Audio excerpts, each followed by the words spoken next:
Déo Carréré, sans oublier mon petit Shadrach Moulamba qui nous suit présentement. Alors, je pose la même question. C'est ce qui s'est passé à l'Assemblée nationale. Bon, je dirais, ce qui se passe à l'Assemblée nationale n'est rien d'autre que du théâtre, quoi. Parce que c'est une famille politique qui se dispute. Comme on a toujours dit, les linges sales, s'ils lavent en famille, c'est entre eux. Ils lavaient leur linge. Alors moi, je dirais à M. Caméré de faire preuve de courage patent. En tout cas, nous sommes fatigués de l'hypocrisie qu'ils affichent vis-à-vis de l'opinion publique. Parce que déjà, on sait qu'il y a Anguille sous roche. Tshisekedi a trahi de façon flagrante ses accords avec ses pairs. Ce n'est plus un secret de polichinelle, quoi. Donc, il doit absolument prendre ses responsabilités, parce que j'ai lu un membre de son parti qui l'annonce déjà comme étant un présidentiable de 2028. Donc je crois que l'heure est arrivée, que Caméré prenne ses responsabilités, qu'il bascule, qu'il quitte la majorité.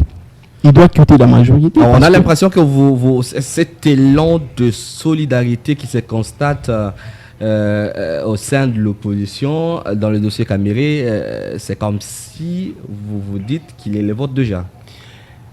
Nous ne dirons pas qu'il est le nôtre parce qu'il partage le bilan avec les pouvoirs actuels. Donc Caméré a trahi la population, mais il est devant un fait accompli. Il doit assumer ce choix politique. Il partage le bilan comme votre autorité morale de la gauche partage le même bilan. M. Kabound. Non, il ne partage pas le bilan de 2023. Il a contribué à l'alternance. Il ne partage pas.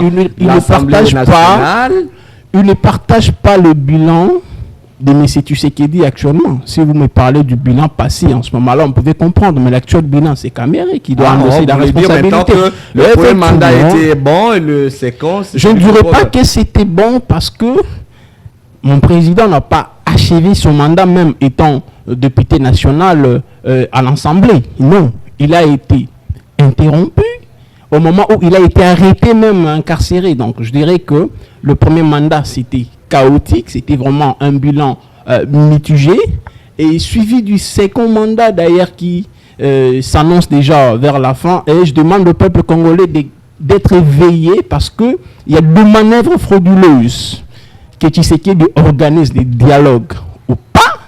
2028, il va partir. Voilà, merci bien, Maître Auguste. Je rappelle que vous êtes cadre de Kona, de Mathieu Luboya, parti membre de la gauche. Alors, nous prenons la thématique du jour, biodémocratie ou démocratie pour un Congo développé. D'abord, Maître Auguste, l'explication par rapport aux deux termes, pour que le téléspectateur ne se mette pas dans la confusion, en fait. Bon, vous savez que je ne suis pas propriétaire de la pensée, mais seulement il va de soi que je puisse développer une certaine compréhension par rapport à la thématique du jour.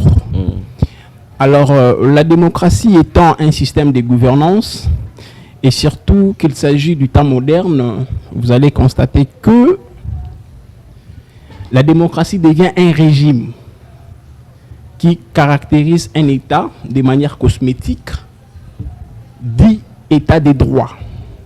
Alors, c'est quoi d'abord un régime? Un régime, c'est un procédé raisonné pour parvenir à un résultat.